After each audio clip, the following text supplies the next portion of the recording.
take a look at this craziness. Let's head out on a ride with the inventor. Yeah, so this is our first bike at Lal Bikes, and it's we designed and built this frame, and it's also got a pretty interesting drivetrain. It's got the Supre Drive, which I invented a few years ago. And the key thing of the Supre Drive is that the derailleur is tucked up far from the ground, and the frame, it's 150 front, 130 rear, but high pivot. And carbon rear end, steel front end. That's right, yeah. Gonna be a pretty short video. I am lucky enough to keep this bike and take it back home with me to do a long-term review.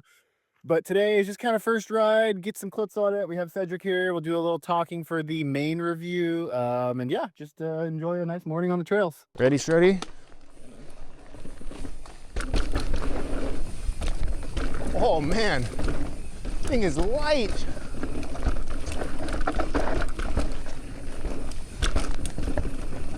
First few moments, all I can hear is tires on the trail. Ah, wrong line again.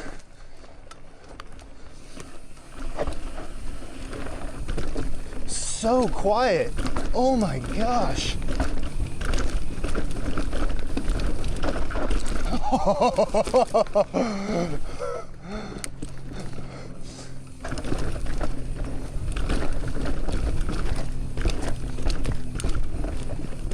So, definitely on the peppy side.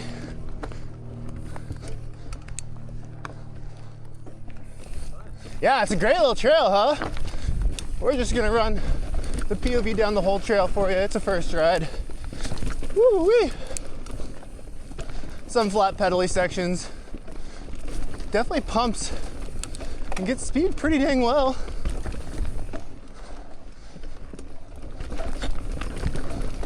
This high-speed route chatter isn't giving me a ton of feedback. I think I'm a little soft out back.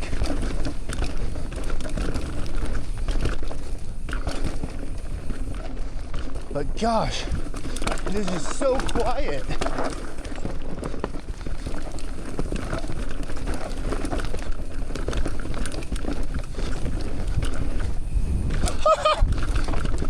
She's got some pull to her.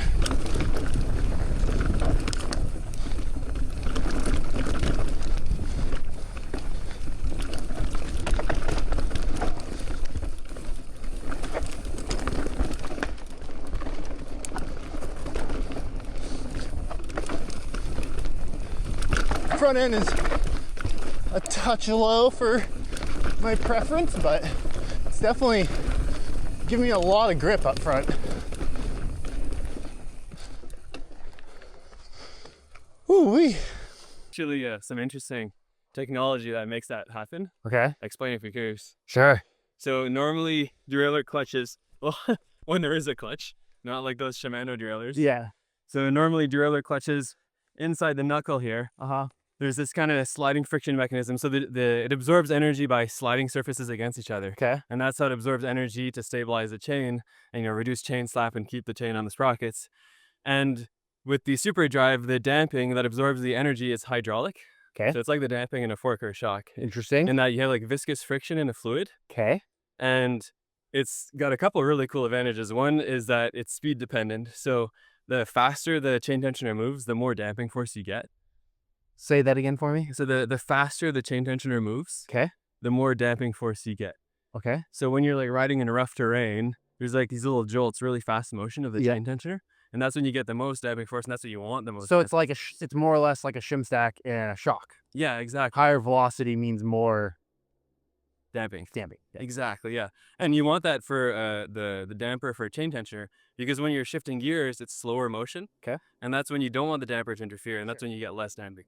So if you're riding through compressions and somehow you're a magician and you can pedal and shift while through those compressions, is it going to be harder to shift? No, it won't be any harder to shift. Yeah, the difficulty to shift at your thumb, that's purely the derailleur end. Got it. So it'll create a bit of chain tension, but it'll still shift fine. Okay. But the key thing is that it's a lot of damping force when there's fast movement, so that it's quiet. But it still lets the derailleur shift. Got it. And another cool advantage is that nothing wears out. So like clutches, those sliding surfaces, they wear out over time. Mm-hmm. Like it's actually pretty common for derailleurs to be replaced just because the clutch is clapped out. But we've cycle tested that damper to the full life of a bike, and there's no change to the damping force. Cool. So like the whole life of the bike, you won't have to touch the damper for Yeah. the chain tensioner. Well, awesome. Yeah, that I guess makes sense because I was not hearing a whole lot, which was really nice. I'd say the other thing, I think maybe I'm a little soft in the back.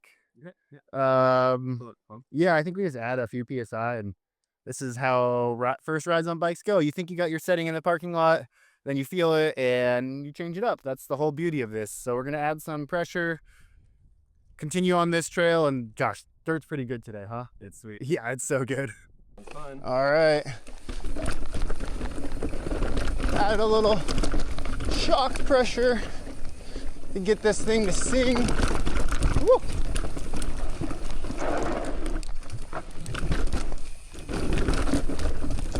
Yeah, that's the support.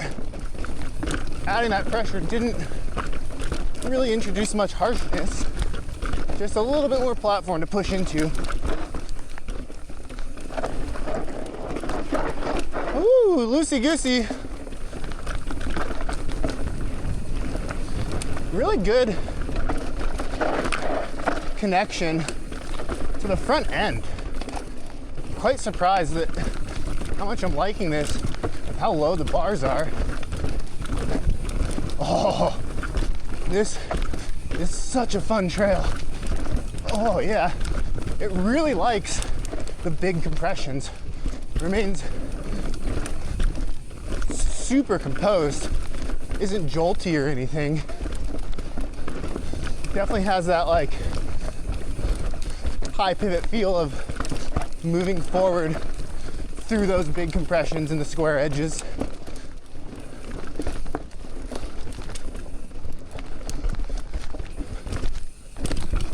Ooh, fork is a little fast. Oh.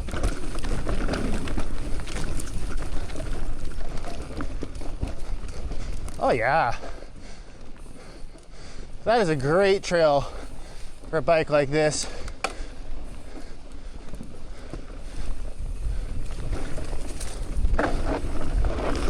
Well, it was a short, very sweet ride here in Whistler on the Lal Katana. Like I mentioned earlier, this is a bike I'm going to have for a long-term test.